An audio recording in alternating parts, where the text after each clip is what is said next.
জীবনের প্রতিটা মুহূর্তে আমি যুদ্ধ করে যাচ্ছি, কখনো সময়ের সাথে, কখনো কাছের কিছু মানুষের সাথে, কখনো আবার নিজের সাথে।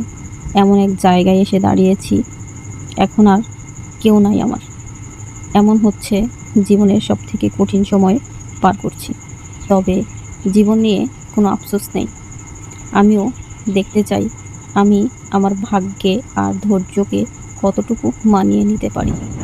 আমার ভাগ্যটা কেন যে এমন সেটা আমি অন্তত জানি না, কিন্তু আমার কাছের মানুষগুলোকে আমি হারিয়ে ফেলি অনেক দূরে।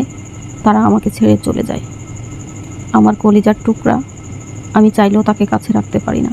আমার জান সেটাই কিন্তু আমার প্রাণ ভোমরা। তার জন্য পৃথিবীর সব কিছুই আমি ছাড়তে পারি, তারপরও তাকে আমি আমার কাছে রাখতে পারি না। আসলে কি অদ্ভুত পৃথিবী, কি অদ্ভুত দুনিয়া। আর মানুষ কেন এমন, একজন আরেকজনকে সহ্যই করতে পারে না। পৃথিবীতে বাঁচবে কয়দিন সেটা কেউ কখনোই চিন্তাও করে না। শুধু কিভাবে কারো কাছ থেকে কিছু কেড়ে নেবে, মানুষের চিন্তাধারা শুধু সেটাই থাকে। আর কে বেশি খেয়ে ফেলছে, কে অল্প খাচ্ছে, কে কিছু নিয়ে যাচ্ছে, জায়গা সম্পত্তি, বাড়ি গাড়ি, সব কিছু নিয়েই মানুষের চিন্তাধারা। জীবনের প্রতিটা মুহূর্তই আমি কেন যেন যুদ্ধ করতেই যাচ্ছি। আর যে জীবনে কত যুদ্ধ, কত লড়াই করব সেটা অন্তত আমি জানি না। কিন্তু আমিও দেখতে চাই আমি আমার ভাগ্যের কাছে আর কত নিচে নামবো, আর কতটুকু মানিয়ে নিতে পারবো।